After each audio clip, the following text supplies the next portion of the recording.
Hello friends, वापस से आप सभी का स्वागत है हमारे इस यूट्यूब चैनल में। जितने भी स्टूडेंट जिनको बोर्ड एग्जाम 2026 में सम्मिलित होना है उनके लिए वीडियो काफ़ी खास होने वाला है। इस वीडियो में हम लोग Bihar board class 10 subject math chapter 3 जो है आप लोग का 2 चर वाले रैखिक समीकरण युग, इसका वन शॉट में क्लियर करने वाले हैं। यानी इस वीडियो में आपका ये जो चैप्टर है ये पूरी तरह से क्लियर हो जाएगा। इसके बारे में बात करें कि कौन कौन से टॉपिक को हम लोग क्लियर करने वाले हैं, तो सबसे पहले हम जानेंगे कि 2 चर वाले रैखिक समीकरण युग में क्या होता है। फिर इसके बाद 2 चर वाले रैखिक समीकरण का व्यापक रूप जानेंगे। फिर इसके प्रकार जानेंगे जिसमें ग्राफीय विधि और बीजगणितीय विधि द्वारा किस प्रकार से बनाया जाता है इसके बारे में जानेंगे। फिर प्रतिस्थापन विधि, विलोपन विधि और व्रजगुणन विधि के बारे में जानेंगे। फिर उसके बाद इसके जो युग्म होता है उनके अनुपातों की तुलना करना जानेंगे। और अंत में जाकर के हम लोग ग्राफीय एवं बीजगणितीय निरूपण के बारे में जानेंगे।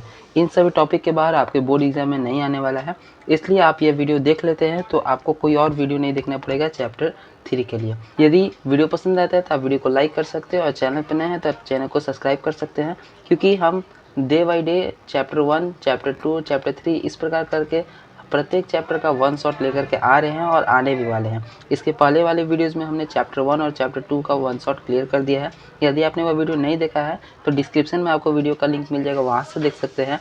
या फिर चैनल पर जाकर के कोर्स वाले ऑप्शन में आप लोगों को क्लास 10th मैथ का ऑप्शन मिलेगा, उसमें वीडियोज़ मिल जाएगी, आप वहाँ से भी जाकर के देख सकते हैं। तो चलिए हम वीडियो की शुरुआत करते हैं। सबसे पहले हम जानते हैं कि ये 2 चर वाले रैखिक समीकरण युग में क्या होता है।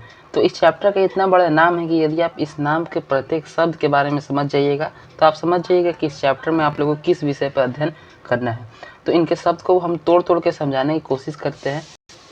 इसमें सबसे पहले है हमारा 2 चर, फिर उसके बाद रैखिक समीकरण और उसके बाद है युग। ये 3 तरह के शब्द हमें मिल रहे हैं। तो देखिए 2 चर का 2 तो हमें समझ में आ रहा है, चर क्या होता है। तो पिछले वीडियो में हमने एक टॉपिक आपका क्लियर करवाया था, सबसे पहले चर का और एक था हमारा अचर का, कि चर की मान किसे कहते हैं और अचर मान किसे कहते हैं। उस वीडियो में हमने ढंग से क्लियर करवा दिया, फिर भी हम आपको बता देते हैं।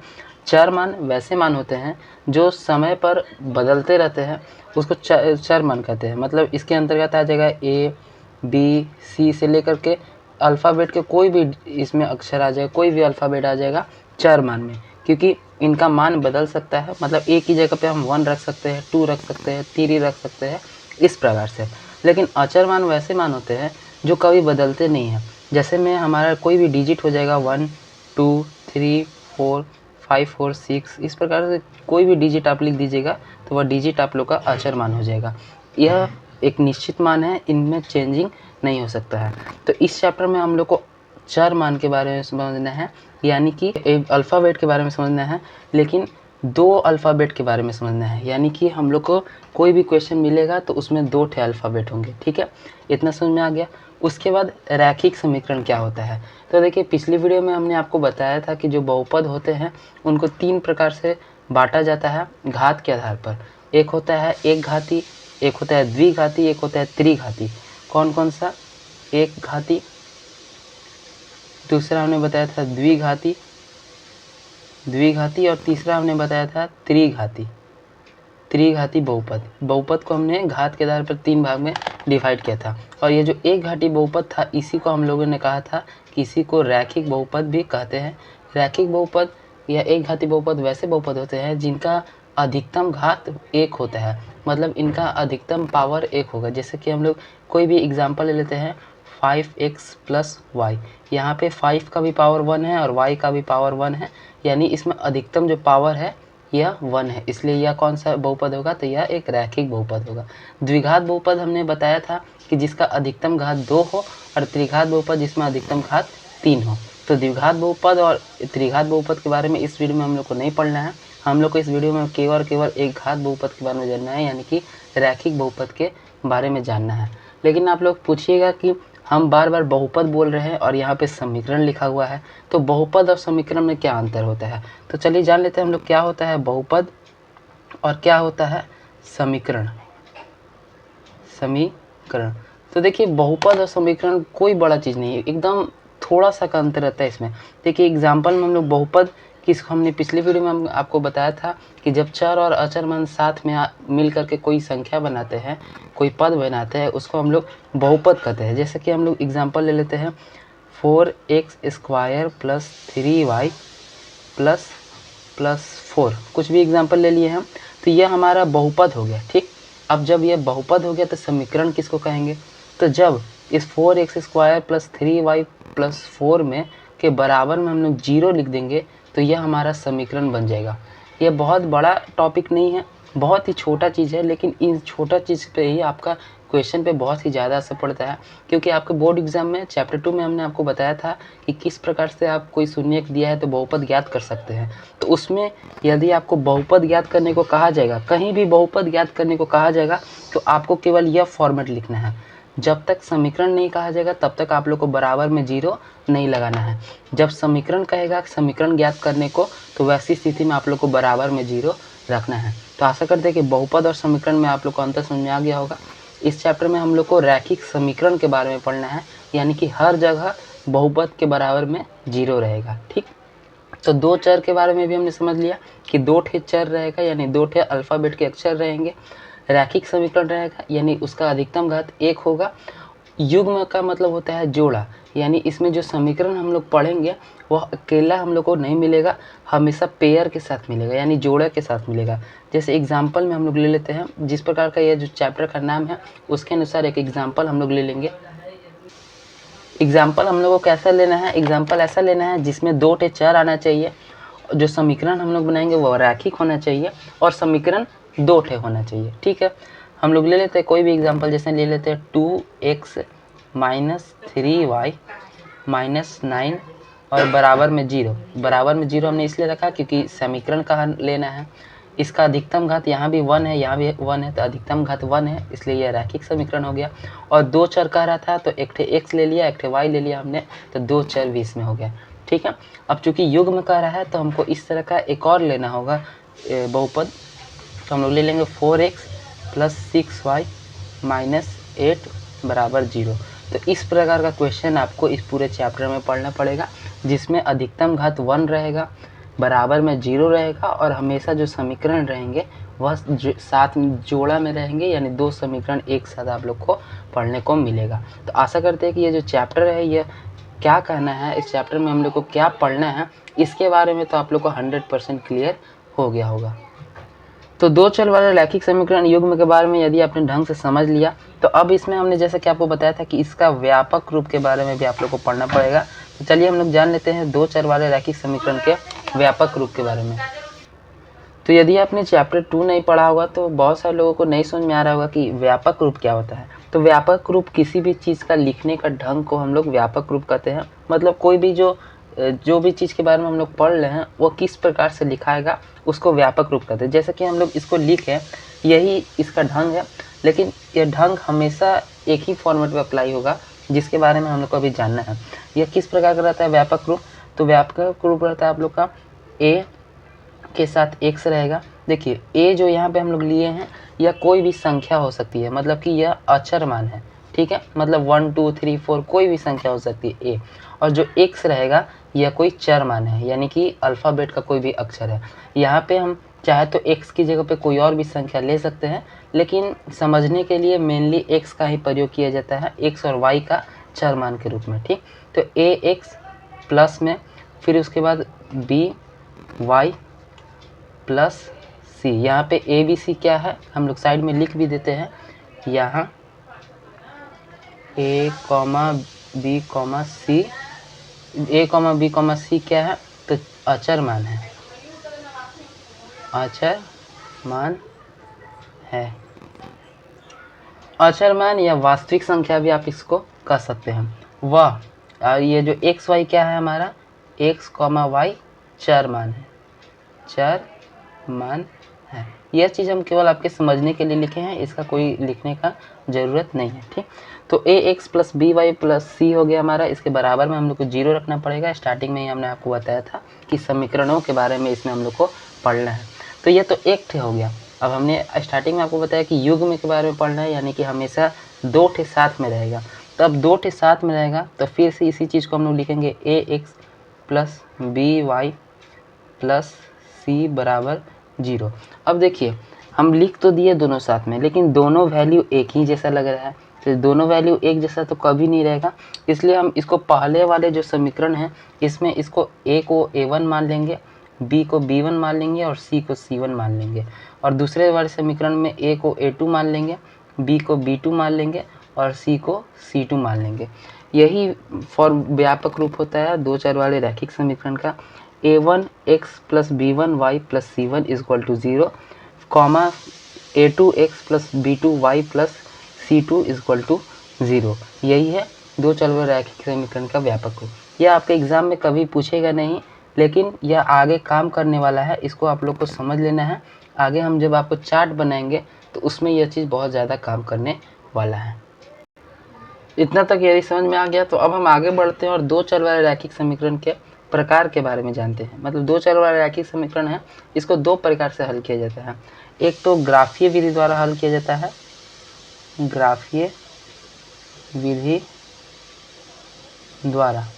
विधि द्वारा हम आपने जब क्वेश्चन बैंक देखा होगा तो आपने देखा होगा कि हर वर्ष क्लास 10 का जो 5 नंबर वाला क्वेश्चन रहता है उसमें एक ग्राफ कंफर्म पूछा जाता है।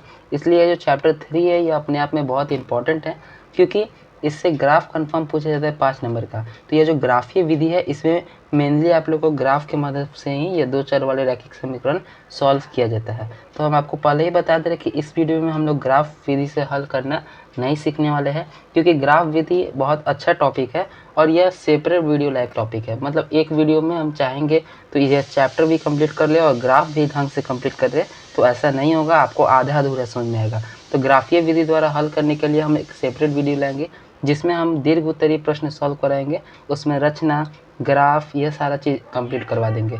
ठीक है। तो ग्राफीय विधि के अलावा दूसरा होता है प्रकार बीज गणितीय विधि द्वारा हल करना। बीज गणितीय विधि द्वारा दो चर रैखिक समीकरण को हल करना। अब बीज गणितीय विधि द्वारा तो समझ में आ रहा है कि बीज गणितीय विधि द्वारा हमको हल करना है। इसके प्रकार 3 थे होते हैं। यह एक होता है हमारा प्रतिस्थापन विधि,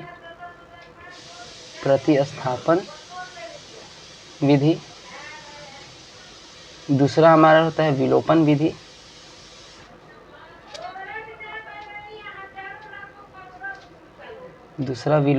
होता है, और तीसरा हमारा जो होता है व्रज गुणन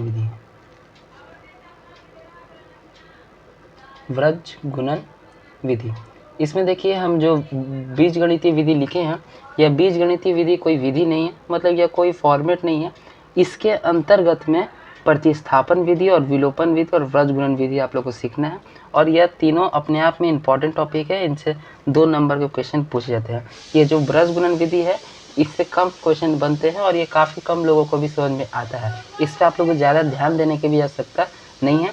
मेनली आप लोग का प्रतिस्थापन और विलोपन है, और ये जो प्रतिस्थापन विलोपन विधि है यह आपको आगे चल के हर जगह काम आएगा। चाहे 10th में भी आप कोई भी चैप्टर लीजिएगा तो लगभग सभी चैप्टर में काम आने वाले हैं। साथ ही साथ 11th 12th हर जगह मैथ में आपको प्रतिस्थापन विधि और विलोपन विधि से हल करने का काम आने वाला है। तो इन दोनों चीज़ को आप लोगों को ढंग से समझना जरूरी है।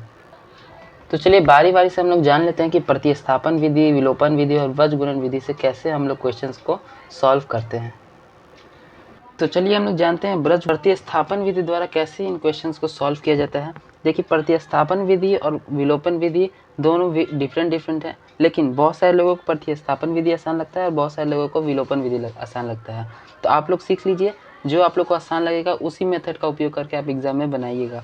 कभी कभी एग्जाम में ऐसा कहता है कि प्रतिस्थापन विधि से बनाइए या फिर व्रज गुणन विधि से बनाइए, अन्यथा क्वेश्चन आप लोग को दे दिया जाएगा, आप जो मन करे उस विधि से उस क्वेश्चन को बना सकते हैं। तो हम लोग बात करते हैं प्रतिस्थापन विधि से कैसे क्वेश्चंस को बनाया जाता है। तो यहाँ पे हमारे सामने 2 ठे समीकरण दिए गए हैं, यानी समीकरण का युग्म दिया गया है। तो देखिए इस क्वेश्चन का, इस विधि का नाम ही है प्रतिस्थापन विधि, यानी कि इसमें जो मान होता है इसको एक जगह से दूसरे जगह स्थापित किया जाता है, यानी बदला जाता है। कैसे किया जाता है उसको हम लोग देख लेते हैं। सबसे पहले हमारे पास 2 ठे समीकरण है, तो इन दोनों समीकरण को मान ले देते हैं, यानी कि x + y - 14 = 0 को हम लोग मान लेते हैं समीकरण 1 है, और x - y - 4 = 0 को हम लोग मान लेते हैं समीकरण 2 है। ये आपके बुक का ही क्वेश्चन है, क्वेश्चन नंबर 1 है एक्सरसाइज 3.3 का। अब हमने समीकरण 1 और 2 इस दोनों को मान लिया। अब क्या करना है, तो देखिए समीकरण 1 को में से हम लोग किसी एक का या तो x का या फिर y का कुछ मान निकाल लेंगे और उसको समीकरण 2 में पुट कर देंगे। कैसे करेंगे? यहाँ पे हम लिखेंगे समीकरण 1 से समीकरण 1 से क्या है भाई? समीकरण 1 क्या कह रहा है? x + y - 14 बराबर है 0 के।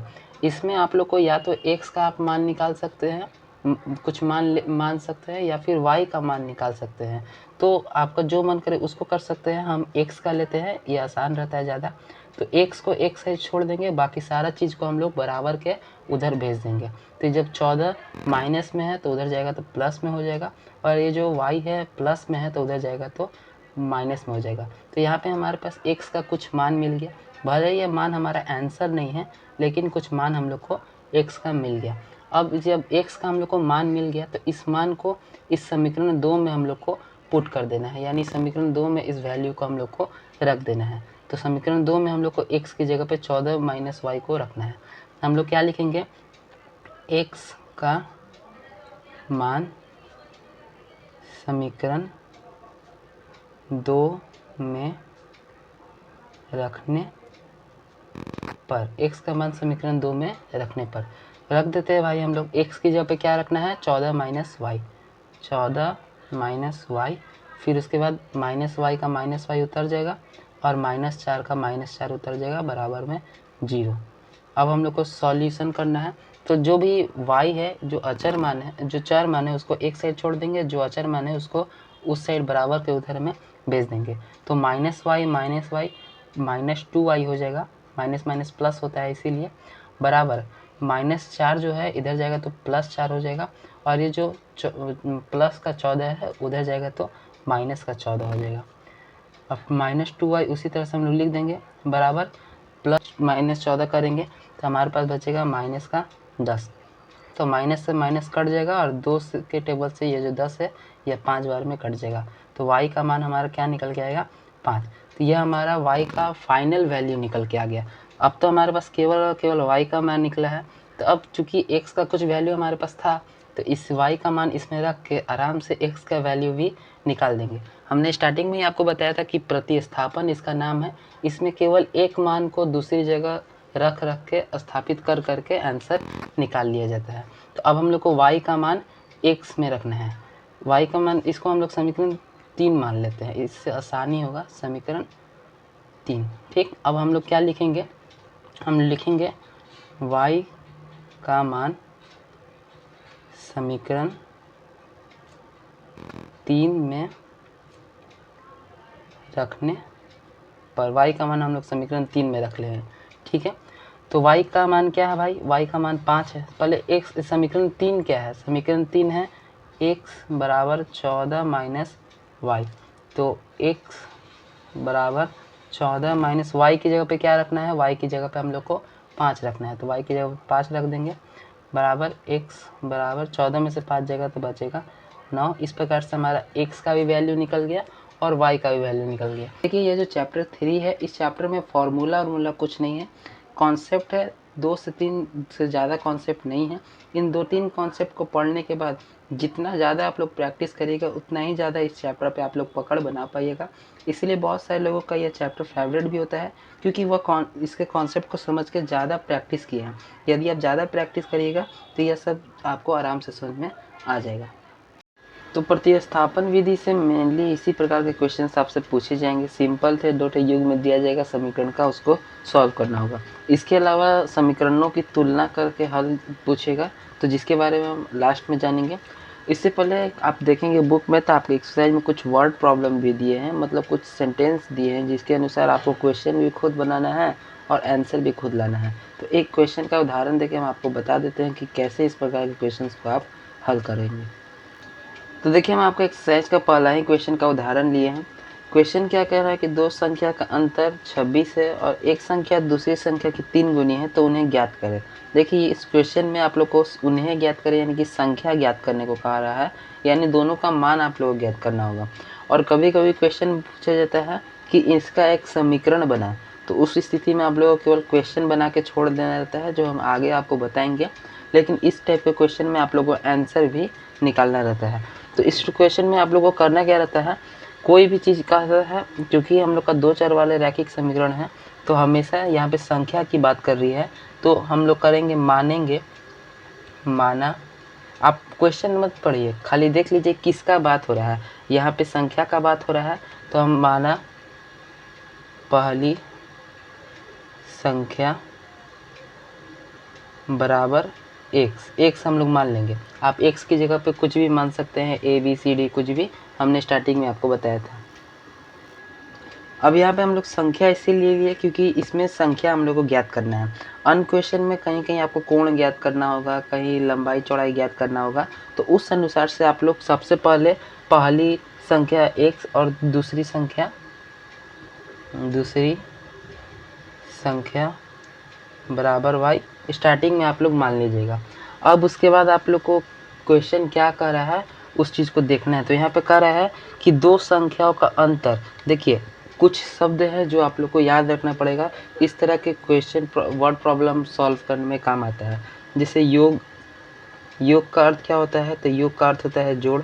अंतर यदि कहीं पे आपको बात करेगा अंतर का, तो अंतर का मतलब होता है माइनस। मेनली इन दोनों को आप लोग को याद रखना है, जहाँ योग कहेगा इसका मतलब प्लस और अंतर कहेगा तो इसका मतलब माइनस। ठीक है, तो कह रहा है कि माना पहली संख्या एक्स दूसरी संख्या वाई हम लोग कर लिया, दो संख्याओं का अंतर 26 है, यानी कि दो संख्याओं को जब हम लोग माइनस करेंगे दो संख्याओं को आपस में तो 26 आएगा। तो हम लोग लिखेंगे पहला प्रथम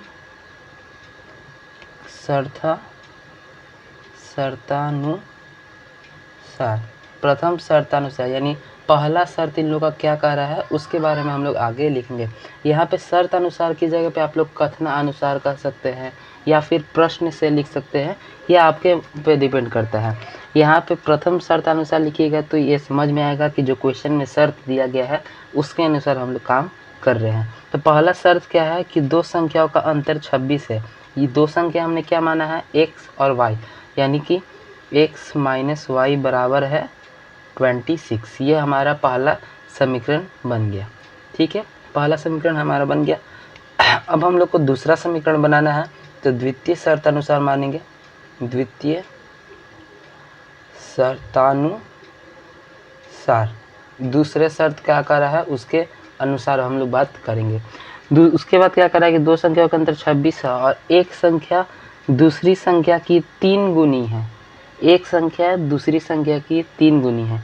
एक संख्या हम लोग कोई मान लेते हैं जैसे कि एक्स एक संख्या है बराबर जो दूसरी संख्या है उसके 3 गुनी है, यानी कि 3 बार, जब 3 बार हम लोग y जोड़ेंगे तब जाके x का मान हम लोग को निकलेगा। यह क्वेश्चन में कह रहा है। तो पहला समीकरण ये हो गया, दूसरा समीकरण ये हो गया, इसको हम लोग मान लेंगे समीकरण 2। अब आप लोग कहिए कि ऐसा भी समीकरण होता है, तो ऐसा भी समीकरण पक्का एकदम 100% ऐसा समीकरण होता है। और जहाँ ऐसा समीकरण आप लोग को मिल जाएगा वहाँ पे क्वेश्चन बहुत ही ज़्यादा आसान हो जाता है, क्योंकि x का वैल्यू 3y तो हम लोग को पहले से मिल गया है। अब x का यहाँ पे हमारे को दो समीकरण तो मिल गया, लेकिन क्वेश्चन में क्या कह रहा है कि संख्या भी हम लोग को ज्ञात करना है, यानी x और y का भी मान ज्ञात करना है। जहाँ पे केवल और केवल इसके समीकरण ज्ञात करने को कहेगा, वैसी स्थिति में यहाँ तक आप लोग का आंसर हो जाएगा। आप लोग आंसर लिख दीजिएगा तो आपका कंप्लीट हो जाएगा क्वेश्चन। लेकिन हम लोग को संख्या भी ज्ञात करना है, तो अब हम लोग इसमें प्रतिस्थापन विधि लगाएंगे। प्रतिस्थापन विधि क्या कहता है, तो उसके लिए हम लोग पहले समीकरण लिख लेते हैं। x माइनस वाई बराबर 26 है पहला समीकरण हमारा, और दूसरा समीकरण हमारा x बराबर 3y, ये हमारा दूसरा समीकरण है। प्रतिस्थापन विधि में हम लोग को करना क्या रहता है कि कोई भी दोनों में से किसी भी समीकरण में से एक में x या y का मान हम लोग को ज्ञात करना रहता है, उसके बाद उसको दूसरे में पुट करना रहता है। तो यहाँ पे आप देखिएगा x का तो एक वैल्यू हम लोग को पहले से दिया ही हुआ है, तो क्वेश्चन बहुत ही आसान यहाँ पे हो जा रहा है। अब हम लोग को करना क्या है कि ये जो x का मान दिया है 3y, इसको समीकरण 1 में सिंपली रख देना है। तो हम लोग लिखेंगे x, चाहे हम लोग लिखेंगे x ही लिखते हैं, x का मान समीकरण 1 में रखने पर ठीक है। तो x का मान समीकरण 1 में हम लोग को रखना है। ठीक है, हमने स्टार्टिंग में ही आपको बताया था दूसरा समीकरण को भी आप पहले ले सकते हैं या फिर पहला समीकरण को भी ले सकते हैं, या पूरी तरह से आप पे डिपेंड करता है। ठीक है, तो x की जगह पे हम लोग को 3y लिखना है, तो 3y और यहाँ पे -y बराबर में 26 है, तो 26 उतार देंगे। अब 3y में से y घटेगा तो 2y हो जाएगा बराबर 26, ये जाएगा 13 बार में, y का मान हमारा आ गया निकल के 13। अब जब y का मान हम लोग को निकल गया तो x का मान एकदम चुटकी बजाते ही निकल के आ जाएगा। तो हम लिखेंगे y का मान समीकरण किस में भैया, तो समीकरण 2 में रखने पर, समीकरण 2 में हम लोग को y का मान रखना है। तो x समीकरण 2 क्या है, x बराबर 3y है समीकरण 2, तो x बराबर 3 इंटू वाई का वैल्यू क्या है हमारा 13, तो x बराबर हो गया 33 जा 39। ठीक, तो अब देखिए कोई नॉर्मल क्वेश्चन रहता है तो हम यहीं पे आंसर, यहाँ भी आंसर लिख देते और यहाँ भी आंसर लिख देते तो हमारा काम बन जाता। लेकिन ये वर्ड प्रॉब्लम है और इसमें आप लोग से संख्याओं के बारे में पूछ रहा है कि उन संख्याओं को आप लोग को ज्ञात करना है, इसलिए अंत में आप लोग को लिखना पड़ेगा। इसको लिखने से कोई खास अंतर नहीं पड़ता है, लेकिन देखने में अच्छा लगता है और एग्जामिनर पे इम्प्रेशन बढ़ता है। अंत में आप लिखिएगा अतः वह संख्याएं 13,39 हैं, 13,39 हैं। अब इसको हम लोग कर देंगे आंसर। इस प्रकार से जो वर्ड प्रॉब्लम वाले क्वेश्चन रहेंगे प्रतिस्थापन विधि के, आप आराम से सॉल्व कर लीजिएगा। तो आशा करते कि प्रतिस्थापन विधि समझ में आ गया होगा। हमने आपको बताया यह जो चैप्टर है ये आपको केवल और केवल प्रैक्टिस मांगता है, तो जितना ज़्यादा प्रैक्टिस करिएगा उतना आपके लिए बेहतर होगा। क्वेश्चन बैंक को एकदम चाट जाना है आप लोग को यदि एग्जाम में अच्छा नंबर लाना है तो चलिए अब हम बात करते हैं विलोपन विधि से कैसे क्वेश्चंस को सॉल्व किया जाता है। आगे हम लोग बात करते हैं विलोपन विधि के बारे में। यह मजेदार विधि है और यह आसान है प्रतिस्थापन के अपेक्षा, यदि आप इसको अच्छा से समझ लेते हैं तो। इस विधि में करना क्या रहता है, सबसे पहले हमने जैसा कि बताया था कि समीकरण आप लोग को मानना ही पड़ेगा। तो इसको जो पहला हमारा दिया है वह x + y = 5, इसको समीकरण 1 मान लेते हैं। और यहाँ पर 2x - 3y = 4 है, इसको हम लोग समीकरण 2 मान लेते हैं। ठीक है, अब इसमें करना क्या रहता है, देखिए यहाँ पे आपका 1 छुपा है, यहाँ पे 1 छुपा है, हम आपके समझने के लिए लिख दिए हैं। इसमें करना क्या रहता है कि 1 इसमें जो x का वैल्यू रहता है, x के साथ जो भी मान रहता है उसको इसमें गुना कर देना है, तो समीकरण 2 में गुना कर देना है। और समीकरण 2 का जो x के साथ वैल्यू रहता है उसको समीकरण 1 में गुना कर देना है, यानी इसे क्रॉस करना है। इसका इसमें गुना करना है और इसका इसमें गुना करना है। बहुत सारे आप देखेंगे टीचर्स का तो वह y का जो वैल्यू रहता है y के साथ उसका गुना इससे करते हैं, तो वो भी सही है। लेकिन यह जो x के साथ किया जाता है इससे आसान होता है सॉल्यूशन करने में। हम आगे आपको करके बताएंगे तो आपको समझ में आ जाएगा। तो हम जैसा कि आपको बताया कि x का जो समीकरण 1 में जो x का वैल्यू, x के साथ जो भी वैल्यू रहेगा, यहाँ पे x के साथ कौन सा वैल्यू है तो 1 है, तो 1 का गुना हम लोग को समीकरण 2 से करना है, यानी समीकरण 2 के जितने भी एलिमेंट्स हैं इसमें 1 से गुना होगा। और समीकरण 2 में जो x का साथ वैल्यू हो, यहाँ पे 2 है, इसका गुना समीकरण 1 से होगा। कैसे होगा तो हम लोग करेंगे, देखिए समीकरण 1 में 2 से गुना करना है, ठीक, तो 2 से जब x में गुना करेंगे तो 2x हो जाएगा, प्लस 2 में जब y से गुना करेंगे तो 2y हो जाएगा, बराबर 5 में 2 से गुना करेंगे तो 10 हो जाएगा। ठीक है, इस प्रकार से अब जब और फिर समीकरण 2 में जब 1 से गुना करना है तो सेम टू सेम वही चीज़ उतर जाएगा, 2x - 3y = 4। ऐसा इसीलिए किया जाता है ताकि जो x वैल्यू है यह कट जाए, यह कट जाएगा तो y वैल्यू आराम से निकल के आ जाएगा।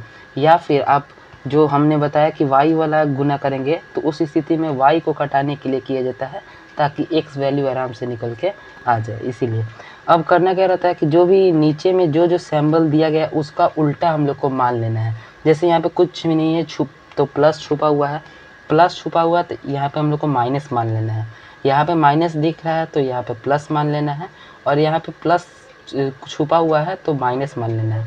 ठीक है, यह नियम है, ये हम कुछ खुद अपने से नहीं बता रहे हैं, ये सारा नियम है।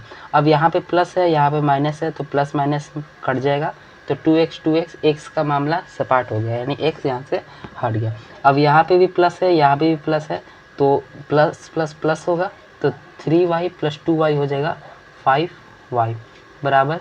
यहाँ पे माइनस है, यहाँ पे प्लस है, तो प्लस माइनस माइनस हो जाएगा, प्लस माइनस माइनस हो जाएगा, तो 10 में से 4 जाएगा तो 6 आएगा। फिर से हम लोग बता दे रहे हैं हमने क्या किया अभी तक। समीकरण जो भी समीकरण 1 का x के साथ जो भी वैल्यू रहेगा उसको गुना करना है समीकरण 2 में। उसके बाद समीकरण 2 में जो x के साथ वैल्यू होगा उसको गुना करना है समीकरण 1 में। उतना करने के बाद नीचे वाला जो भी चिन्ह रहेगा प्लस माइनस का, उसका हम लोग को उल्टा मान लेना है। जहाँ प्लस रहेगा उसको माइनस कर देना है और जहाँ माइनस रहेगा उसको प्लस कर देना है। उसके बाद प्लस माइनस करके जो कट रहा है कटा देना है, जो ऐड हो रहा है उसको जोड़ करके लिख देना है। अब 5y बराबर 6 आ गया है, तो इस 5 को जो गुना में बराबर को उधर भेजेंगे तो y बराबर 6/5 जो आएगा, ये हमारा फाइनल आंसर इस प्रकार से प्राप्त हो गया। देखिएगा आप, तो प्रतिस्थापन विधि से काफ़ी ज़्यादा आसानी से हमारा जो वैल्यू है यह मिल गया। जब y का वैल्यू मिल गया तो आसानी से आप लोग x का वैल्यू निकाल लेंगे। कैसे निकालिएगा, तो y का वैल्यू हम लोग को कोई भी समीकरण या तो आप 1 में रख सकते हैं या समीकरण 2 में रख सकते हैं। समीकरण 1 या 2 किसी में भी y का वैल्यू आप लोग रख दें। तो हम लोग समीकरण 1 में रखते हैं, तो लिखेंगे समीकरण 1 में y का मान रखें। समीकरण 1 में y का मान हम लोग रख रहे हैं। ठीक, समीकरण x के a क्या है, x + y बराबर 5। y का x की जगह पे x रहेगा, प्लस y का मान क्या है भाई 6/5 बराबर 5। इस प्लस को उधर भेजेंगे तो माइनस में हो जाएगा, तो x बराबर 5/1 रहेगा माइनस 6/5। यहाँ एलसीएम लेंगे तो 5 का 5 ही आ जाएगा। 5 के टेबल से 5 बार में 25 माइनस 6, 25 में से 6 घटेगा 19/5, तो x बराबर हमारा जो वैल्यू आ गया 19/5 निकल के आ गया। तो आप देखिएगा, यदि आपको समझ में आ गया होगा तो यह विलोपन विधि आपको प्रतिस्थापन विधि की अपेक्षा काफ़ी ज़्यादा आसान लगेगा। आप वीडियो फिर से रिपीट कर दीजिए, बहुत अच्छे से हमने समझाया है और इससे बेस्ट मेथड आप लोग को इस विलोपन विधि से बनाना नहीं है। आप बहुत सारे टीचर हमने जैसा कि बताया कि y से भी बनाते हैं, तो आप चाहे तो उसका भी उपयोग कर सकते हैं, उससे भी आप बना करके कोशिश कर सकते हैं। चलिए एक वर्ड प्रॉब्लम हम लोग ले लेते हैं, जिस प्रकार से हमने प्रतिस्थापन विधि के लिए लिया है। उस वर्ड प्रॉब्लम में हम लोग y का वैल्यू ऊपर नीचे दोनों से गुना करेंगे ताकि आपको दोनों तरह का क्वेश्चन का अंदाज़ा लग जाए। तो यहाँ पे हमने विलोपन विधि के लिए भी एक वर्ड प्रॉब्लम ले लिया है। क्वेश्चन हमारा क्या कर रहा है कि यदि हम अंश में 1 जोड़ दें एवं हर में 1 घटा दें तो भिन्न 1 हो जाएगा, और यदि हर में 1 जोड़ दें तो भिन्न 1/2 हो जाएगा। तो भिन्न क्या है? ये क्वेश्चन ऐसे तो बहुत आसान है, लेकिन आप जब पहली बार इस क्वेश्चन को देखिएगा तो लगेगा कि कैसा क्वेश्चन है, चेकमेट कर देगा डायरेक्ट ये क्वेश्चन आपको। चलिए इसको सॉल्व करते हैं हम लोग। जैसा कि हमने आपको बताया था विलोपन विधि में भी कि जो भी आप लोग को भिन्न यहाँ पे जैसे ज्ञात करना है, तो भिन्न में क्या होता है, अंश होता है और हर होता है। आपको हम बता दें, नहीं जानकारी है तो जो ऊपर रहता है उसको हम लोग अंश कहते हैं और जो नीचे रहता है उसको हम लोग हर कहते हैं। तो यहाँ पे हम लोग अंश और हर मान लेते हैं। अंश मान लेते हैं x है और हर मान लेते हैं y है। तो लिखेंगे माना अंश बराबर x और हर बराबर y। बिना क्वेश्चन पहले पढ़े आप लोग को मान लेना है जो भी चीज़ आप लोग को क्वेश्चन में ज्ञात करने को कहा जाएगा। अब हम लोग को क्वेश्चन पढ़ना है। यदि हम अंश में से 1 जोड़ दें एवं हर में 1 घटा दे तो भिन्न 1 हो जाएगा। ठीक है भाई, जो क्वेश्चन कह रहा है उसको हम लोग लिख लेते हैं। देखिए अंश और हर का क्या फॉर्मेट रहता है, कोई भी भिन्न का क्या फॉर्मेट रहता है, इस प्रकार से अंश ऊपर और हर नीचे, वैसे ही हम लोग लिख लिए। अब जो क्वेश्चन कर रहा है यहाँ पे हम लोग थोड़ा सा गलती कर दिए, यहाँ पे लिखना था प्रथम शर्त से, जो कि आप लोग मैनेज कर लीजिएगा। यहाँ लिख लीजिएगा प्रथम शर्त अनुसार, उसके बाद इस चीज़ को करिएगा। थोड़ा मेरे से गलती हो गया। तो x/y के फॉर्मेट में हमने लिख लिया। अब कर रहा है यदि हम अंश में 1 जोड़ दें तो x में हम लोग को 1 जोड़ देना है, तो x + 1 कर देंगे। ठीक है, उसके बाद करा, उसके बाद हर में एक घटा देती, यानी y माइनस 1 करना है, y माइनस 1 कर देंगे, y माइनस 1 कर देंगे तो ये 1 बड़ी दर्दनाक हो गया, तो भिन्न हमारा 1 में बदल जाएगा, यानी बराबर में हमारा 1 आ जाएगा। ठीक, इस प्रकार का ये क्वेश्चन अनुसार बन रहा फॉर्मेट। अब इसको हम लोग क्या करेंगे, ये जो y माइनस 1 बट्टे में है इसको उधर भेज के हम लोग को गुना में कर देना है। तो x प्लस 1 वैसे ही लिखा जाएगा, x प्लस 1 बराबर, जब 1 से y माइनस 1 गुना होगा तो 1 से कोई भी चीज़ गुना होता है तो उसका कोई असर नहीं पड़ता है, तो सेम टू सेम वैसे ही y माइनस 1 हम लोग लिख देंगे। अब x और y को एक साइड कर लेंगे और जो 1 है उसको एक साइड कर लेंगे, तो x ये जो y प्लस में है इधर आ जाएगा तो माइनस में आएगा, x माइनस वाई बराबर -1, और ये जो प्लस में 1 है इधर जाएगा तो -1। फिर x माइनस वाई बराबर माइनस माइनस प्लस हो जाएगा, लेकिन माइनस का चिन्ह बड़ा है इसलिए -2। ये हमारा पहला समीकरण जा कर के मिल गया, समीकरण 1। ठीक है, इस जो प्रथम शर्त था उसके अनुसार हम लोग को यह समीकरण मिला, x माइनस वाई बराबर -2। अब इसी प्रकार से हम लोग को एक और समीकरण ज्ञात करना है, तो चलिए एक और समीकरण ज्ञात कर लेते हैं। इसमें के लिए यहाँ पे आप लोग द्वितीय शर्तानुसार लिख लीजिएगा, हम लोग नहीं लिख रहे हैं। तो उसके बाद क्या कर रहा है कि यदि हर में एक जोड़ दे, तो पहले हम लोग को x बटे वाई के फॉर्मेट में लिख लेते हैं, x बटे वाई में के फॉर्मेट में लिख लिया। कह रहे यदि हर में एक जोड़ दे तो भिन्न 1/2 होगा। अब यहाँ पे बहुत सारे लोग कंफ्यूज हो जाएंगे कि डायरेक्ट ये हर का बात कर रहा है, अंश के बारे में कुछ बोला ही नहीं है। तो अंश के बारे में कुछ नहीं बोला तो हम लोग दिमाग काहे लगाएंगे भैया, अंश में कुछ करवे नहीं करना है, अंश एक से ही रहेगा। खाली हर जो है हम लोग का y है उसमें एक जोड़ देना है, यानी y प्लस 1 कर देना है, तब जाके हमारा बन जाएगा 1/2। इसको भी क्रॉस मल्टीप्लिकेशन करेंगे तो 2 इंटू एक्स 2x हो जाएगा, बराबर y प्लस 1 में से 1 गुना करेंगे तो y प्लस 1 ही आ जाएगा। फिर से जो एक y एक साइड कर लेंगे और बाकी सब एक साइड कर लेंगे, तो 2x माइनस वाई बराबर 1, ये हमारा बन जाएगा द्वितीय शर्तानुसार आपका दूसरा समीकरण। तो समीकरण 1 और समीकरण 2 हम लोग को यहाँ से प्राप्त हो गया। तो यहाँ से हम लोग का क्वेश्चन तैयार हुआ। अब यहाँ पे हम लोग को लगाना है विलोपन विधि। ठीक, विलोपन विधि हमने इससे पहले वाला जो एग्जांपल लेके बताया था उसमें हमने क्या बताया था आपको कि x का जो भी साथी होगा, x के साथ जो भी होगा उसको समीकरण 2 से गुना करेंगे, और समीकरण 2 में जो x का साथी होगा उसको समीकरण 1 से गुना करेंगे। ऐसा हमने पिछले क्वेश्चन में किया था, लेकिन इस क्वेश्चन में हम लोग उल्टा करेंगे। आप चाहे तो कोई भी तरीका से कर सकते हैं, इसीलिए आपको समझाने के लिए हम लोग इस क्वेश्चन में उल्टे तरीके से करेंगे।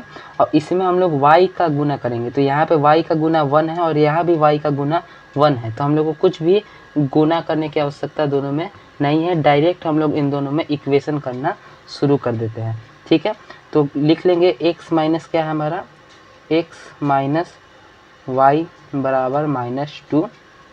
दूसरा इक्वेशन है 2x माइनस वाई बराबर 1। ठीक है, अब अगला प्रोसेस हमने जो आपको बताया था वही दोहराया जाएगा। जो नीचे वाला सिंबल है उसको चेंज कर देना है, यहाँ प्लस है तो माइनस हो जाएगा, यहाँ माइनस है तो प्लस हो जाएगा, और यहाँ पे प्लस है तो माइनस हो जाएगा। ठीक है, तो यहाँ प्लस यहाँ माइनस, प्लस माइनस माइनस हो जाएगा, लेकिन यहाँ पे जो माइनस का सिंबल है ये बड़ा है तो इसलिए माइनस का x हो जाएगा। ठीक, माइनस का x। अब उसके बाद यहाँ प्लस है यहाँ माइनस है तो y आपस में कट जाएगा। जैसा कि हमने पिछली क्वेश्चन में आपको बताया था कि जब हम x का गुणांक किए थे तो वैसी स्थिति में x कट जा रहा था, लेकिन यहाँ पे हम लोग y का गुणांक किए हैं, मतलब y का जो भी गुना है उसको दोनों में गुना किए हैं, तो उस स्थिति में y हमारा कट गया, y कट गया यानी x का मान हम लोग को डायरेक्ट मिलेगा। तो इतना हो गया, बराबर में माइनस यहाँ भी है और माइनस यहाँ भी है, माइनस माइनस प्लस हो जाएगा, लेकिन माइनस का चिन्ह बड़ा है तो -3 हो जाएगा। ठीक, तो -x बराबर -3, ये जो माइनस है इस माइनस से कट जाएगा, तो x का मान हम लोग को डायरेक्ट मिल गया x बराबर 3 यहाँ से। ठीक है, जब x का मान मिल गया तो आसानी से आप लोग समीकरण 1 या समीकरण 2 में रख के y का मान भी प्राप्त कर लीजिएगा। तो चलिए लिखते हैं हम लोग x का मान समीकरण, किसी भी समीकरण में आप लोग रख सकते हैं। चलिए हम लोग समीकरण 2 ही में रख लेते हैं। 2 में रखने पर x का मान समीकरण 2 में हम लोग लिखते हैं, x का मान क्या है 3 है, तो 3 × 3 माइनस वाई बराबर 1 बराबर 3 दूना 6 माइनस वाई बराबर 1। फिर उसके बाद यह 6 प्लस में है तो इधर जाएगा तो माइनस में आ जाएगा, तो माइनस वाई बराबर 1 माइनस 6 माइनस वाई बराबर माइनस का 5। ठीक, तो यह माइनस माइनस यहाँ भी कट गया, तो हमारा y का जो फाइनल आंसर आया y बराबर 5, x बराबर 3 y बराबर 5। यहाँ पे हमारा आंसर निकल के आ गया। लेकिन जैसा कि हमने आपको बताया था कि जो वर्ड प्रॉब्लम वाले क्वेश्चंस होते हैं उसमें इसी तरह से नहीं लिखना होगा। चूँकि ये क्वेश्चन में हमारा भिन्न पूछ रहा है तो हम लोग लिखेंगे अतः वह भिन्न। देखिए x हम लोग क्या माने थे, x माने थे अंश यानी कि ऊपर जो रहता है, यानी 3 ऊपर रहेगा 3 और नीचे 5, अतः वह भिन्न 3/5 है। और ये हमारा फाइनल आंसर निकल के आ गया। तो इस प्रकार से विलोपन विधि से हमने वर्ड प्रॉब्लम भी बता दिया और आपको सिंपल क्वेश्चन भी करना बता दिया। विलोपन विधि मेरे ख्याल से ज़्यादा आसान है प्रतिस्थापन विधि से। बाकी आप हमें कमेंट करके बता दीजिएगा आपको इन दोनों में से कौन ज़्यादा आसान लगा। तो चलिए हम आगे बढ़ते हैं। अब देखिए बीजगणितीय विधि से जब आप क्वेश्चंस को हल करते हैं, चाहे विलोपन विधि हो, प्रतिस्थापन विधि हो, वृत्त गुणन विधि हो, तो वैसी स्थिति में आप लोग का या तो एक आंसर निकल सकता है या फिर कोई भी आंसर नहीं निकलेगा या फिर अनंत आंसर निकल सकते हैं। तो हम लोग कैसे पता करेंगे, क्वेश्चन सॉल्व करने से पहले ही कैसे पता कर सकते हैं कि इस क्वेश्चन के कितने आंसर निकलेंगे। तो इसके लिए हमारा बीजगणितीय निरूपण के अंतर्गत हम लोग को करना रहता है। यहाँ पे हमने 3 तरह का एग्जाम्पल लिया है क्योंकि 3 तरह का ही शर्त होता है। एक या तो आप लोग का एक हल निकलेगा यानी अद्वितीय हल जिसको कहते हैं, या फिर अपरिमित रूप से अनेक हल निकलेगा यानी कि अनलिमिटेड हल निकलते जाएंगे, या फिर कोई हल नहीं निकलेगा। 3 कंडीशन है, 3 एग्जाम्पल हमने लिखा है। तीनों एग्जाम्पल से आप लोग को समझाएंगे, शांति से आप लोग क्लास में बैठे रहिए। करना क्या है, हमने स्टार्टिंग में आपको जैसे बताया था कि व्यापक रूप 2 चर वाले रैखिक समीकरण का व्यापक रूप, उसमें हमने आपको क्या बताया था कि जो x के साथ रहता है उसको a1 कहते हैं, जो y के साथ रहता है उसको b1 कहते हैं, और जो लास्ट में बचा रहता है उसको c1 कहते हैं। उसी तरह से दूसरे समीकरण में जो x के साथ रहता है उसको a2 कहते हैं, y के साथ जो रहता है उसको b2 कहते हैं, और जो लास्ट में बचा रहता है उसको c2 कहते हैं। तो पहले हम लोग को यहाँ पे तीनों में से a1 a2 और b1 b2 इस तरह से निकाल लेना है। तो a1 बराबर, यहाँ पे a1 क्या है, कुछ नहीं है तो 1 है छुपा हुआ। ठीक, b1 क्या है, b1 यहाँ पे माइनस का 2 है, और c1 क्या है, तो c1 0 है। इसी प्रकार से हम लोग a2 निकालेंगे तो 3 है, b2 निकालेंगे तो 4 है, और c2 निकालेंगे तो माइनस का 20 है। ठीक है, निकाल लिए हमने a1 a2 c1 c2 b1 b2 इस प्रकार से। अब क्या करना है, इन लोग का तुलना करना है। तुलना करने पर, तुलना क्या होता है भैया, तुलना का मतलब क्या, तुलना का मतलब कंपैरिजन करना है। आप अपने घर में देखे होंगे तो आपके गार्जियन, आपके पड़ोसी जो होते होंगे लड़के, उनसे कंपैरिजन आपको करते होंगे। कंपैरिजन में क्या करते होंगे, आपके बराबर में उसको रखते होंगे कि तुम ई करता है तो वो करता है, मतलब बराबरी किया जाता है। तुलना का मतलब मेन क्या होता है, बराबरी। तो यहाँ भी हम लोग को बराबरी ये करना है, इसका बराबरी इससे करना है, इसका बराबरी इससे करना है। कैसे करना है भैया, तो देखिए हम लोग को लिखना है वैल्यू, जैसे a1/a2 b1/b2 और c1/c2 को हम लोग को लिख देना है। अब देखना है कि यह बराबर आ रहा है कि नॉट इक्वल टू आ रहा है, इक्वल टू आ रहा है कि नॉट इक्वल टू आ रहा है, ये हम लोग को पता नहीं है, यह चीज़ हम लोग को देखना है। ठीक, तो इसके लिए हम लोग लिखेंगे a1 का मान क्या है, तो 1 है, बटे a2 का मान है 3। ठीक, इस यहाँ पर भी हम लोग बराबर ही डालेंगे क्योंकि बराबरी कर रहे हैं, तुलना कर रहे हैं, तो बराबर स्टार्टिंग में लिखा जाता है। लास्ट में यदि बराबर नहीं होता है तो काट देंगे हम लोग, अभी स्टार्टिंग में हम लोग बराबर ही लिखेंगे। फिर b1 का मान माइनस का 2 और b2 का मान 4, इसकी यह कट रहा है तो अब ये कटा दीजिए। 2 के टेबल से 4 जाएगा 2 बार में, यानी -1/2 हो जाएगा। फिर बराबर में 0/20। अब देखिए यहाँ पे, अब इसका तुलना करिए, क्या 1/3 -1/2 के बराबर है, नहीं बराबर है। जब पहले के नहीं बराबर होगा तो वैसी स्थिति में दूसरा का भी बराबर नहीं होगा, जैसे कि आप लोग यहाँ पे देख सकते हैं। तो जब ऐसा शर्त निकलता है, जब a1/a2, यहाँ पे हमारा क्या निकला, a1/a2 is not equal to है b1/b2। जब ये ऐसा हम लोग को निकलेगा कोई भी क्वेश्चन में, तो वैसी स्थिति में जो बीजगणितीय हल क्या निकल के आएगा, तो वैसी स्थिति में जो हल निकल के आएगा केवल और केवल एक हल निकलेगा, केवल एक हल। केवल एक हल को ही हम लोग कहते हैं अद्वितीय हल, अद्वितीय यानी कि और कोई दूसरा नहीं, मात्र एक। क्या हम लोग देखिए, यह कोई कॉन्सेप्ट नहीं है, हम केवल समझाने, कोई भी टीचर ऐसे आप लोग को नहीं समझाएगा, हम समझा रहे हैं ताकि आप लोग के दिमाग में यह बैठ जाए। और यह चीज़ इंपॉर्टेंट है, ऑब्जेक्टिव में भी पूछा जाता है, सब्जेक्टिव में भी पूछा जाता है, इसलिए हम आपको बता रहे हैं। कोई भी क्वेश्चन में हम लोग को पता करना रहेगा कि इसका के वो हल निकलेगा। भैया हाई हम छुपा दे रहे हैं, पूछ रहे हैं कि इसका के वो हल निकलेगा, तो आप फटाक से इसका a1/a2/b1/b2 करके देख लीजिएगा। अगर a1/a2 बराबर नहीं होगा b1/b2, तो आप तुरंत बोलिएगा कि इसका केवल एक हल निकलेगा। इसीलिए इसका हम लोग उपयोग करते हैं। बीजगणितीय रूप में इसका केवल एक हल निकलेगा। जब आप ग्राफ बनाइएगा, तो जब ग्राफ बनाइएगा तो वैसी स्थिति में इसका ग्राफ कैसा बनेगा, तो ग्राफ इसका कुछ ऐसा बनेगा, यानी कि एक जो रेखाएं होंगी यह एक दूसरे को प्रतिच्छेद करेंगी, तो इसको हम लोग कहेंगे प्रतिच्छेदी। प्रतिच्छेदी ग्राफ का निरूपण होगा इसका। देखिए, चूंकि हम लोग ग्राफ इस वीडियो में आपको नहीं पढ़ाए हैं, इसलिए ग्राफ का एग्जाम्पल नहीं दे रहे हैं। आप लोग केवल याद रख लीजिएगा कि जब a1/a2 is not equal to होगा b1/b2 को, तो ग्राफ जो होगा वह प्रच्छेदी बनेगा और बीजगणितीय हल जो निकलेगा केवल और केवल एक हल निकलेगा। इसी को हम लोग अवरोधी भी कहते हैं।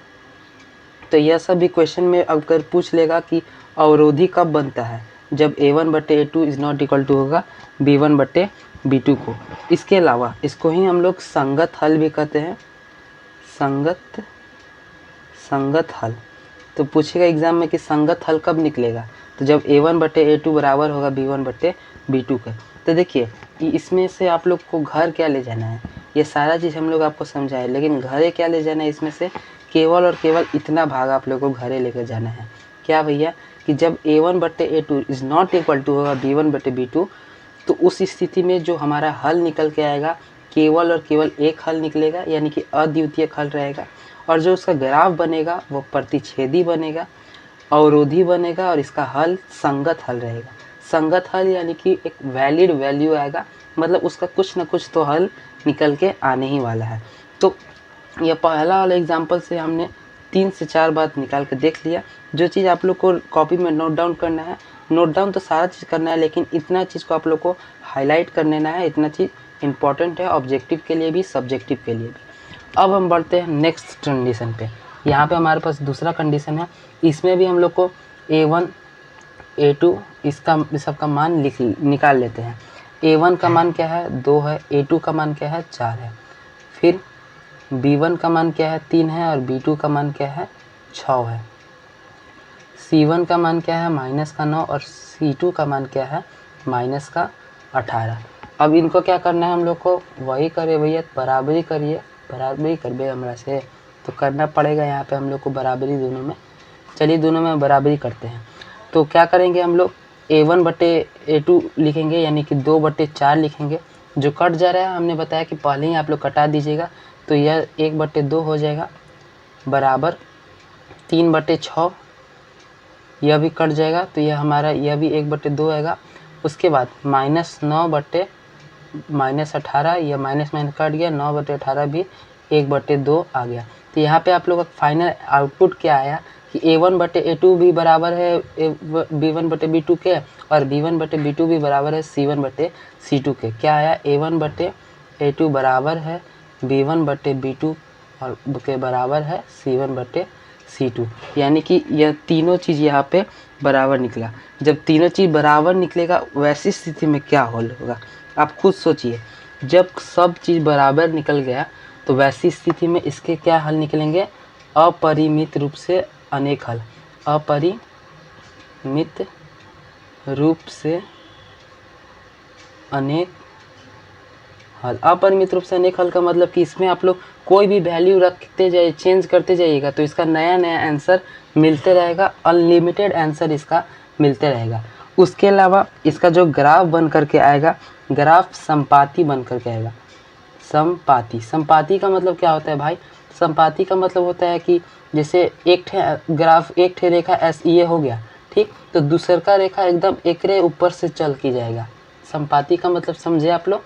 एकदम एक के जगह से दोनों रेखा निकल के जाएगा, क्योंकि अपरिमित रूप से अनेक हल है, यानी कि ये जो रेखा है आराम से चका चका चका चका चलते रहेगा दोनों साथ में। इसके अलावा बात करें इसका, यह भी संगत हल निकलेगा, क्योंकि इसका भी कोई ना कोई एक या अनेक लेकिन वैलिड वैल्यू तो आ ही रहा है, इसलिए इसको भी संगत हल की श्रेणी में रखा जाता है। तो इन तीन चीज़ पे इसमें हम लोग को ध्यान देना है। अपरिमित रूप से अनेक हल निकलेगा, इसका जब बीजगणितीय रूप से हम लोग हल करेंगे तब, जब ग्राफीय रूप से हल करेंगे तो संपाती इसका ग्राफ मिलेगा हम लोग को, इसकी रेखाएं संपाती मिलेंगी हमको, और इसका जो हल निकल के आएगा संगत हल आएगा। देखिए जो संगत हम लोग लिख रहे हैं, इस संगत का मतलब कि कोई ना कोई आंसर निकले भैया, भले ही अपरिमित रूप से अनेक हल मिले, मतलब अनलिमिटेड आंसर मिले, लेकिन कम से कम एगो आंसर मिलना चाहिए। तो एगो आंसर तो यहाँ पे मिल ही रहा है, इसलिए इसको संगत कहेंगे हम लोग, और इसमें भी एगो आंसर मिल रहा है तो इसलिए इसको भी संगत कहेंगे। तो यहाँ से आपके दिमाग में कहाँ क्या क्या ले जाना है, तो इतना भाग को आप लोग को हाईलाइट करके रख लेना है कि जब a1/a2 बराबर होगा b1/b2 के बराबर होगा c1/c2 के, वैसी स्थिति में जब हम बीजगणितीय रूप से हल करेंगे, जहाँ जहाँ हम लोग बीजगणितीय का बात करेंगे आप लोग समझ लीजिएगा प्रतिस्थापन, विलोपन और व्रजगणन विधि से। तो जब जब हम लोग प्रतिस्थापन या विलोपन या व्रजगुणन विधि से हल करेंगे तो वैसी स्थिति में इसका अपरिमित रूप से अनेक हल निकलेगा। उसके अलावा इसका जब हम लोग ग्राफीय हल करेंगे तो इसका ग्राफ संपातीय रेखाएं बनेंगी, यानी रेखाएं अपने पे बनेंगी, और इसका कोई ना कोई संगत हल निकल के आएगा।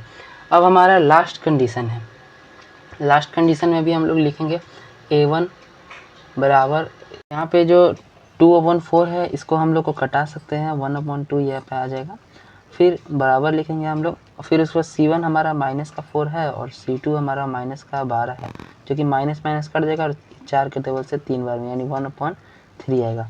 तो आप देखिएगा कि a1/a2 = b1/b2 तो है, लेकिन नॉट इक्वल टू है, क्योंकि 1/2 थोड़ा ना बराबर है 1/3 के।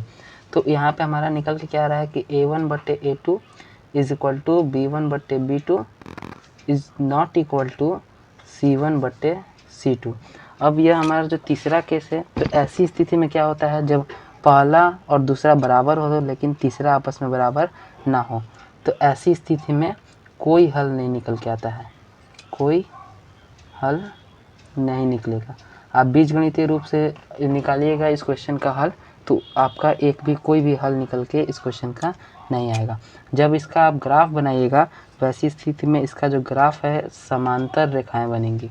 कैसी रेखाएं बनेंगी? समांतर। समांतर का मतलब कि दोनों रेखाएं एक अपने के समांतर चलेंगी, मतलब एक दूसरे के समांतर चलेंगी, कभी भी यह आपस में प्रतिच्छेद नहीं करेंगी। और आपको बता दें कि यदि कोई ग्राफ आपस में प्रतिच्छेद नहीं करेगी, वैसी स्थिति में उसका कोई हल नहीं निकलेगा, क्योंकि ग्राफीय विधि से हम आपको सिखाएंगे, तो उसमें आप जानिएगा कि जहाँ पे प्रतिच्छेद करती हैं ग्राफ, वही उसका हल होता है। तो यह तो प्रतिच्छेद ही नहीं करेंगे कभी, वैसी स्थिति में इसका जो ग्राफ है समांतर बनेगा और इसका कोई भी हल नहीं निकलेगा। अब चूंकि इसका एक भी हल नहीं निकलेगा, इसलिए इसको हम लोग असंगत कह देते हैं।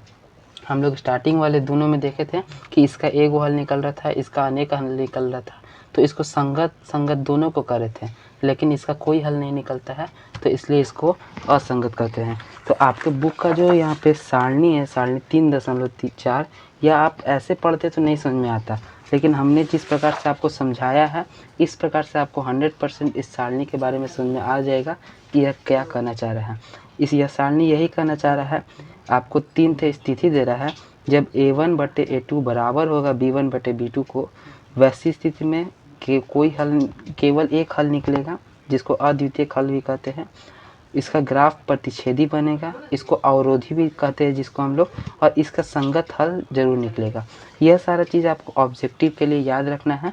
और अभी हम आपको बीजगणितीय रूप या फिर आपको कोई और बताएंगे क्वेश्चन जिस प्रकार का पूछा जाता है, तो उसमें भी काम आने वाला है।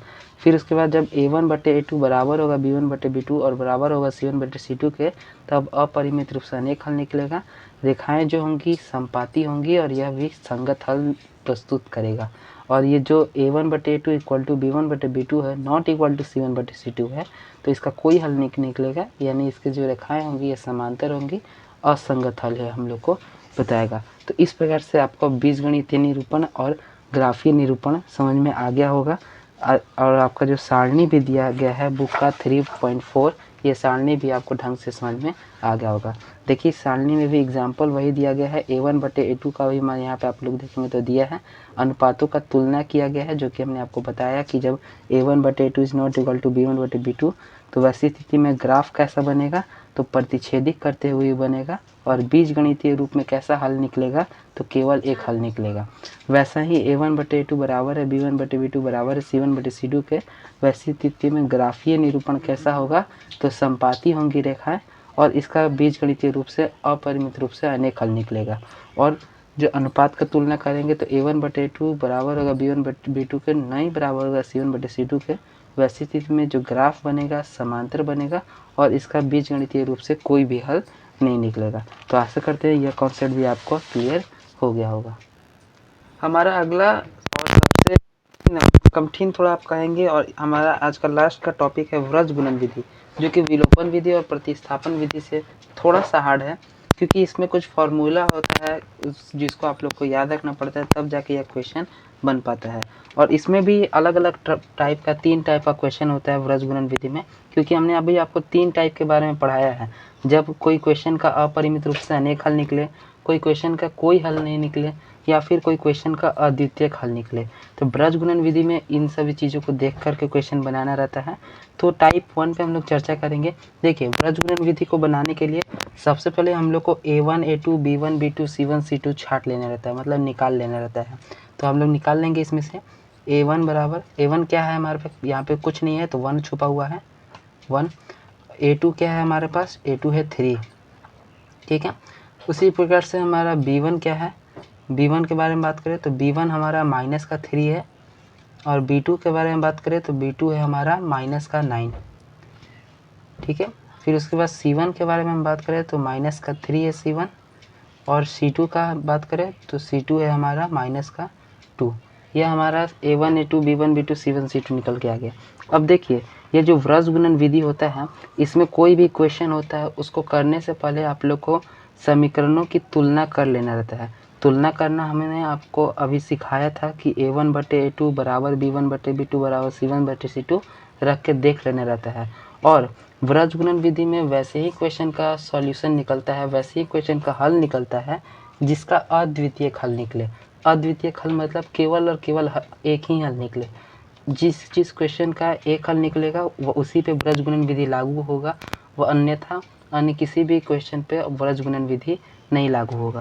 तो इसका हम लोग तुलना करेंगे, लिखेंगे तुलना करने पर, इसका तुलना करने पर, तुलना करिए भाई 1/3 इज इक्वल टू -3/9, तो इसको कटा देंगे तो यह हो जाएगा 1/3 बराबर -3/-2 माइनस कट जाएगा। तो आप देखिएगा कि 1/3 बराबर है 1/3 के, यानी कि A1 बराबर है A1/A2 बराबर है B1/B2 के, लेकिन बराबर नहीं है C1/C2 के, क्योंकि यह 3/2 है। तो हम लिखेंगे चूँकि यहाँ A1/A2 बराबर है B1/B2 के और बराबर नहीं है C1/C2 के, इसीलिए हमने ऊपर आपको क्या समझाया था, जब ऐसी स्थिति निकलेगा तो बीजगणितीय रूप में कोई हल नहीं निकलता है। क्वेश्चन का क्या होता है, कोई हल नहीं है। जब ग्राफीय रूप में ऐसी स्थिति का क्या होता है, तो समांतर रेखाएं बनती हैं, लेकिन बीजगणितीय रूप में कोई हल नहीं निकलता है। तो हमने जैसा कि आपको बताया कि व्रज गुणन विधि वहीं पे लागू होता है जहाँ पे अद्वितीय हल निकले, यानी केवल एक हल निकले। तो यहाँ पे कोई हल नहीं निकल रहा है, वैसी स्थिति में यहाँ पे व्रज गुणन विधि नहीं लागू होगा और यहीं पे आप लोग का आंसर कंप्लीट हो जाएगा। और यही हमारा टाइप 1 है। तो इसमें तो आप लोग सीख नहीं पाए इस क्वेश्चन में कि व्रज गुणन विधि कैसे लागू होता है। तो हम लोग टाइप 2 वाले क्वेश्चन जो लाएंगे उसमें आपको बता दे रहे हैं कि कैसे व्रज गुणन विधि लागू होता है। हम लोग सेकेंड टाइप का क्वेश्चन यहाँ पे ले लिए। हमारे पास क्वेश्चन 2x + y = 5 और 3x + 2y = 8। अब इसमें भी हम लोग को यह वाला प्रोसेस तो दोहराना ही पड़ेगा, मतलब तुलना तो पहले करके सारे के सारे क्वेश्चन में हम लोग को तुलना करके देखना है। तो हम लोग लिखेंगे यहाँ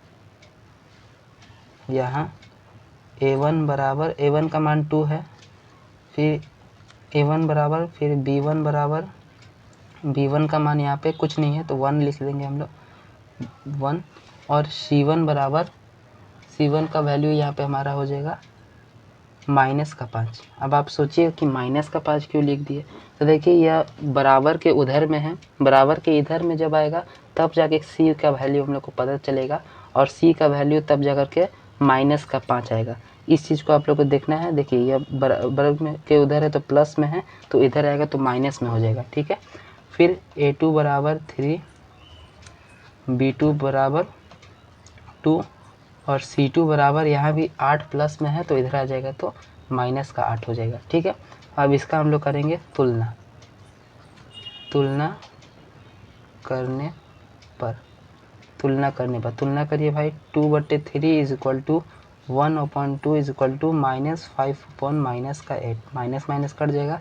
तो यहाँ देखिएगा कि a1/a2 नॉट इक्वल टू है b1/b2 के, तो जब स्टार्टिंग में ही कट गया यानी ये वाला भी नॉट इक्वल टू होगा। तो यहाँ पे हमारे को क्या प्राप्त हो रहा है कि a1/a2 is not equal to है b1/b2 के। और यह कब होता है, जब किसी का अद्वितीयक हल होता है, यानी कि कोई एक हल निकलता है। तो इसीलिए इसका अद्वितीयक हल होगा, अद्वितीयक हल इस क्वेश्चन का होगा। जब अद्वितीयक हल होगा तो उस स्थिति में हम लोग को व्रज गुणन विधि लगाना है। अब हम लोग को समझना है कि व्रज गुणन विधि कैसे लगता है, कैसे। तो देखिए व्रज गुणन विधि को बनाने के लिए एक फॉर्मूला होता है। चलिए उसको हम लोग यहाँ पे लिख देते हैं। व्रज गुणन विधि से क्या होता है कि देखिए ऊपर में यहाँ पे x रहेगा, यहाँ पे ऊपर में y रहेगा और यहाँ पे ऊपर में 1 रहेगा। देखिए ये याद करने के लिए है, यह एग्ज़ाम में आपको इस चीज़ को नहीं लिखना है जो हम अभी आपको बता रहे हैं। b1/b2 आपको सिंपल लिख लेना है, b1/b2, c1/c2, फिर a1/a2 और फिर b1/b2। मतलब सीरियल वाइज शुरू करना है, BCAB आप लोग को ऐसे याद रख लेना है। अब क्या करना है, क्रॉस मल्टीप्लिकेशन, इसका इससे गुना, इसका इससे गुना लगेगा, फिर इसका इससे गुना लगेगा और इसका इससे गुना लगेगा, फिर इसका इससे गुना लगेगा और इसका इससे गुना लगेगा। देखिए ये इतना जो प्रोसेस हमने किया है ये आपके फॉर्मूला का भाग नहीं है। अब जो हम लोग आपको लिखेंगे वह आप लोग के फॉर्मूला वही होता है। फॉर्मूला देखिए, फॉर्मूला यहाँ हम लोग आप लोग लिख सकते हैं फॉर्मूला। ये इस चीज़ को आप लोग को क्वेश्चन में उतारना नहीं है, यह केवल समझने के उद्देश्य से, आपको याद रखने के उद्देश्य से यह बनाया गया है। अब इसमें देखिएगा आपको, तो x के अंडर में इतना चीज़ आ रहा है, इतना और इतना चीज़ आ रहा है, ठीक। यह दोनों x के अंडर में आ रहा है, y के अंदर में यह दोनों आ रहा है और 1 के अंडर में यह दोनों आ रहा है। तो आपको उसी प्रकार से लिखना है, x अपॉन b1 से गुना करें हम लोग c2 का, तो b1 c2 माइनस करना पड़ेगा, यहाँ पे हम लोग को माइनस रहता है। फिर b2 का गुना हुआ है c1 से, b2 c1, फिर बराबर का यहाँ पे हम लोग लगाएंगे चिन्ह। अब y के अंडर में आते हैं, तो y के अंडर में क्या क्या है, तो y के अंडर में c1 c2 है और a1 a2 है, तो y लिखेंगे। उसके अंडर में क्या क्या है, तो c1 into a2 minus c2 into a1 बराबर 1 के अंडर में अब हम लोग लेंगे, वह 1 के अंडर में क्या है, a1/a2 है और b1/b2 है, तो a1 इंटू b2 हो जाएगा, a1 into b2 minus a2 into b1 हो जाएगा, a2 इंटू b1। देखिए आप चाहे तो इस फॉर्मूले को डायरेक्ट याद रख सकते हैं, x upon b1 into c2 minus b2 into c1 बराबर y upon c1 into a2 minus c2 into a1 is equal to 1 upon a1 b1 minus a2 into b1। तो बहुत टफ फार्मूला आप लोग को जल्द याद नहीं होगा, इसलिए यह एक ट्रिक बनाया गया। आप ट्रिक मान सकते हैं कि x आप लोग को ऊपर में रख लेना, आप रफ में जा करके x ऊपर में लिख लीजिएगा और उसके बाद फिर b c a b इस प्रकार से आप फॉर्मेट में याद कर लीजिएगा कि b1 बटे b2 होगा, c1 बटे c2 होगा, a1 बटे a2 होगा और b1 बटे b2 फिर से होगा। फिर क्रॉस मल्टीप्लिकेशन तीनों का कर दीजिएगा और उतना करने के बाद आप लोग फार्मूला बना लीजिएगा। देखिए ऐसे तो ब्रज गुणन विधि आपको क्वेश्चन में कभी कभार पूछता है बोर्ड एग्जाम में, कभी कभार पूछेगा भी, तो आपको 30 गो में से 15 गो क्वेश्चन बनाना है। हम कहेंगे कि ब्रज गुणन विधि आप छोड़ दीजिएगा, बहुत पेचीदा है, इसमें बहुत ही ज़्यादा प्रोसेस करना है। अभी तो हमारा फार्मूला मिल गया है, अब फार्मूला हम लोग को मिल गया तो इस फार्मूला में ये जो वैल्यू हमारा a1 a2 b1 b2 c1 c2 का है, इसको यहाँ पर तो पुट कर देना है। तो चलिए हम लोग आगे का प्रोसेस आपको बता दे रहे। यदि आपको आ जाता है तो आप एग्जाम में बनाइएगा ओके, लेकिन नहीं समझ में आता है तो आप रिस्क मत लीजिएगा, एग्जाम में छोड़ दीजिएगा, क्योंकि 30 में से 15 क्वेश्चन बनाना है तो आराम से आप लोग का बन जाएगा। अब हम लोग को इस फॉर्मूला में ऐसे वैल्यू पुट कर देना है, तो x लिख दिया बट्टे में b1 इंटू c2 करना है हम लोग को, b1 इंटू c2। b1 क्या है, b1 1 है, 1 इंटू यहाँ पॉइंट का मतलब इंटू होता है, आपको पता होगा। 1 इंटू c2 करना है, c2 कहाँ पे भैया, c2 यहाँ पे है माइनस का 8, ठीक है। उसके बाद इसको हम लोग ब्रैकेट में कर दे रहे, फिर माइनस यहाँ पे लगाना है, फिर ब्रैकेट, उसके बाद b2 इंटू c1, तो b2 का वैल्यू 2 है, 2 इंटू c1 का वैल्यू क्या है, तो माइनस का 5। इतना हमारा हो गया पहला प्रोसेस। फिर इसको बराबर कर दिए, y लाएँ, y का अंडर में लाएँ, y के अंडर में क्या है, c1 इंटू a2, c1 का वैल्यू क्या है भाई, माइनस का 5 इंटू a2 का वैल्यू क्या है, a2 का वैल्यू 3 है। इसको ब्रैकेट बंद करके माइनस में लगाए, फिर c2 इंटू a1, c2 का मान क्या है, माइनस का 8 इंटू a1 का मान क्या है, तो a1 का मान है 2। इस प्रकार से हमारा y का काम हो गया। अब 1 के अंडर में आते हैं, 1 के अंडर में a1 इंटू b2 करना है, a1 इंटू b2 यानी कि 2 इंटू 2 करना है, और माइनस में फिर a2 इंटू b1, a2 है 3 इंटू b1 क्या हमारा, b1 है 1। इसके बाद अगला प्रोसेस करेंगे। अब इसका इक्वेशन बस हम लोगों को करना है, तो x का x ही रखेंगे, यहाँ पे -8 का गुना 1 से करेंगे तो -8 ही आएगा। फिर उसके बाद -5 का गुना 2 से करेंगे तो -10 हो जाएगा, लेकिन यहाँ भी माइनस है तो माइनस माइनस प्लस का 10 हो जाएगा। बराबर में y के अपॉन में फिर लेंगे, -5 गुना 3 करेंगे तो माइनस का 15 हो जाएगा, -8 गुना 2 करेंगे तो 8 दूनी 16 -16 हो जाएगा, लेकिन यहाँ माइनस है तो यह प्लस का 16 हो जाएगा।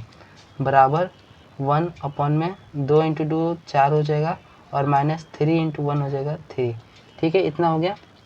फिर अगले प्रोसेस में इसको कंप्लीट करते हैं हम लोग, -8 प्लस 10, तो प्लस माइनस माइनस हो जाएगा, लेकिन प्लस का चिन्ह बड़ा है इसलिए यहाँ पे केवल और केवल 2 बचेगा। बराबर y upon plus minus minus हो जाएगा, 16 में से 15 जाएगा तो 1 बचेगा। चूँकि प्लस का चिन्ह बड़ा है इसलिए यहाँ पे हम लोग प्लस का चिन्ह ही देंगे। बराबर 1 अपॉन 4 में से 3 गया 1। देखिए हमेशा आप जब भी व्रज गुणन विधि सॉल्व करिएगा तो उस स्थिति में 1 के अपॉन में हमेशा 1 रहेगा। जहाँ भी आप देखिएगा कि 1 के अपॉन में 1 नहीं है, कोई और संख्या आ रहा है, तो वैसी स्थिति में आप एक बार अपना क्वेश्चन मिला लीजिएगा, कहीं आपका इक्वेशन गलती होगा। बहुत रेयर चांस रहता है कि 1 के अपॉन में कुछ और संख्या आती है, आ सकता है, ऐसी बात नहीं है कि कभी नहीं आएगा, लेकिन ज़्यादातर चांस में 1 के अपॉन में 1 ही आएगा। इसलिए आपको मिलाने के लिए हम आपको बता दिए।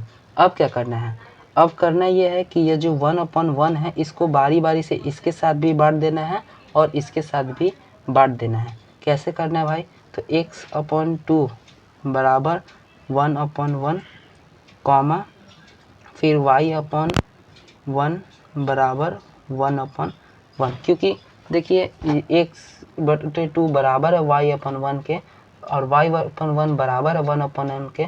वैसी स्थिति में ये जो x/2 है यह भी बराबर होगा इसके और यह भी इसके बराबर होगा, इसलिए हम दोनों को बांट दिए हैं। ठीक, अब इसका क्या कर दीजिए आप लोग, क्रॉस मल्टीप्लिकेशन कर दीजिए। क्रॉस मल्टीप्लिकेशन करिएगा यानी x का गुना 1 से करिएगा तो x ही बचेगा, बराबर 2 का गुना 1 से भी करिएगा तो 2 ही बचेगा। ठीक, उसके बाद y का गुना 1 से करिएगा तो y बचेगा, और 1 का गुना 1 से करिएगा तो 1 बचेगा।